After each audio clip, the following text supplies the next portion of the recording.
Doing math in public is probably one of the scariest things for most people, but you guys are in luck today because I did all the math on a $1.15 million property in Houston.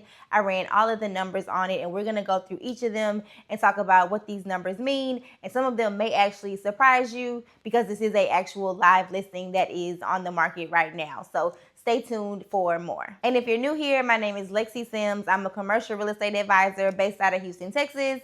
Let's get into the numbers. It's a small mixed-use building with 3 total units in it. 2 of them are rented out, one to a chiropractor, the other to a hair salon. The chiropractor is paying $2,400 a month. The hair salon is paying $2,800 a month, and they both have some years left on their lease, between 2 to 4 years.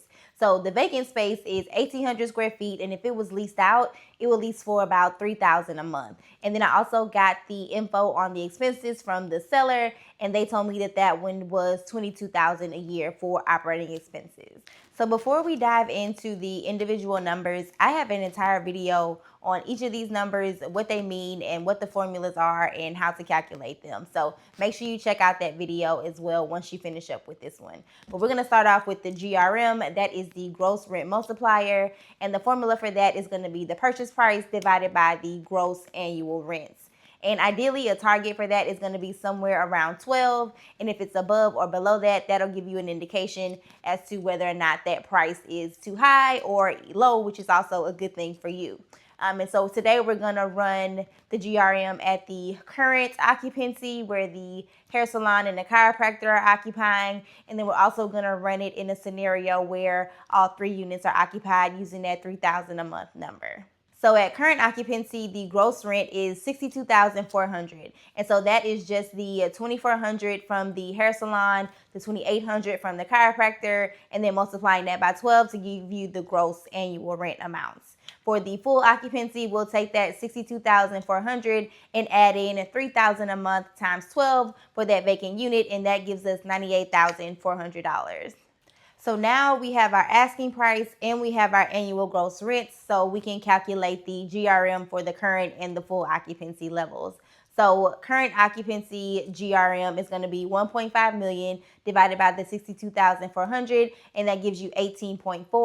For full occupancy, you have 1.515 million divided by 98,400, and that gives you 11.7. And keep in mind that that target is 12. So the 18.4 GRM tells us that the asking price is based on full occupancy, but that's not exactly what you're purchasing. So it takes a bit to justify the 1.15 million there. Based on this scenario, everything has to go perfectly in order for that 1.15 number to make sense. And that's why I like to do the GRM first, because it gives you an indication about whether or not the price is something that actually makes sense for what the property is able to produce. Next up is going to be the NOI, or the net operating income, and that tells you what the building actually earns. So it takes the gross rents, and then we subtract from that the operating expenses.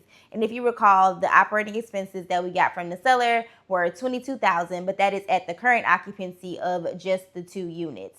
So the current occupancy NOI would be $62,400 minus that $22,000, which gives us $40,400 per year. Now, if we also calculate the full occupancy NOI, we'll up the expenses a little bit because we assume that with more tenants in there that the operating expenses are going to be higher. So we'll do that at $26,000 and subtract that from the $98,400, and that gives us $72,400 for the full occupancy NOI.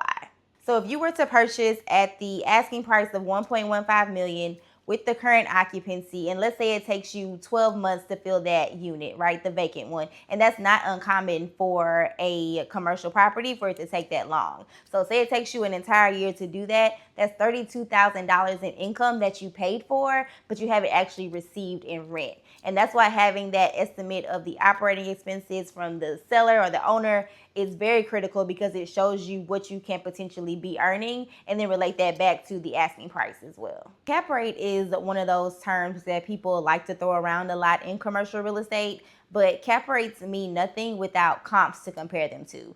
So anytime you see a cap rate, you have to know that that number is going to be industry and sector and submarket specific. So looking at other comps in the area to determine what a reasonable cap rate is a crucial step in making sure that you get these numbers right and that you're making sound decisions off of correct information. But so basically the cap rate gives you an answer on if an asking price is fair compared to how much you can earn on the property. And the formula for it is going to be the NOI divided by the purchase price. And so one thing about this formula and with the cap rate is that you can actually work backwards to get to a desired purchase price. So if you have a desired cap rate and you have the NOI, then you can calculate what the ideal purchase price would be. And we're going to do that a little bit later. So stay tuned for that. Now, if we calculate the cap rate based on our current occupancy levels, we will have our NOI of $40,400 divided by the asking price of $1.15 million, and that gives us 3.5%. Now, the comps in that area show that an ideal cap rate would be between 6 to 8%. So make sure you keep that in mind here. And so for full occupancy, the cap rate would give us 6.3%. And that's still at the very tail end of our range for comps and cap rates in the area. So even at full occupancy, we are cutting it extremely close with the cap rate of 6.3%. And so the asking price would require that the vacant unit be leased out immediately and for top dollar. And that just doesn't always happen in every market. So that's an indicator that the price might be a little high for this property. And like I mentioned before, we can work backwards from the cap rate to determine what an ideal purchase price for a property would be. So in this case, if we want the cap rate to be 8% and we calculate the NOI divided by the cap rate, that'll give us the dollar amount that we might want to purchase a property for. So at the current occupancy, that number would be $505,000, and then at full occupancy, that number would be $905,000. So little things like that and those numbers can really help you to understand what a property is actually worth and what you should be willing to pay for it. So we have already determined based on the cap rate that 1.15 million is likely going to be too high for this property. But let's say that for whatever reason you decide to move forward with those numbers, you didn't listen to me, and so now we're moving forward and it's time to try to get financing on the property. And so when you go to the lender, they will look at what's called the DSCR, or the debt service coverage ratio. Say that 3 times fast. Debt service coverage ratio. And basically that tells you if the rent that a property is able to collect is going to be enough to cover the mortgage payment. And so ideally, a lender will want that DSCR to be between 1 and 1.25, but the higher being the better, because that's going to be that much more over the mortgage amount that you are collecting in rent. The formula for DSCR is going to be your NOI divided by your annual debt service. And annual debt service is basically how much you pay in mortgage payments for an entire year. So here we will need to make a few assumptions. We'll say you put 25% down on the property, that the interest rate is 7.25%, and that it's over a 25-year period. So that puts our annual debt service at $74,500, or about $6,200 a month for your mortgage payment. Once again, we're going to calculate our current occupancy numbers and compare those to our full occupancy numbers. So for current occupancy DSCR, we have the NOI of $40,400 divided by our annual debt service of $74,500, and that gives us 0.54. Now for full occupancy, we would have $72,400 divided by $72,500, which gives us 0.97. Now you can't get financing at 1.15 million. It's essentially what this is telling us, because neither of these is reaching the minimum of 1 for the debt service coverage ratio. And ideally you want that number to be even higher. And so what this also tells you is that this property could still work, but it just won't work at the $1.15 million price. And the reason it won't work is because you won't even be able to get financing on the property. And with no financing, you have no deal unless you intend to pay full cash for it. So cash on cash return is essentially your cash flow before you pay any taxes relative to how much cash you invested into the property. So it's a good way to be able to compare those two things and see how your money is really working for you. The formula for it is the annual cash flow divided by your total cash invested, and annual cash flow is your NOI minus your annual debt service. So if you relate that back to our last number, the DSCR, all these numbers really work together. And so it's great that we are going through each of them because they build on each other and tell you different things about each other so that you can make informed decisions. Looking at the full occupancy cash flow for this one, that gives us our $72,400 NOI. We subtract from that the annual debt service, which we got to be $74,400, and that gives us a negative $2,100 per year. Now comparing that to our cash invested, which was our down payment essentially of 25%, and that's $287,500. So if we use our formula and we do negative 2,100 divided by 287,500, then that gives us 0.7%.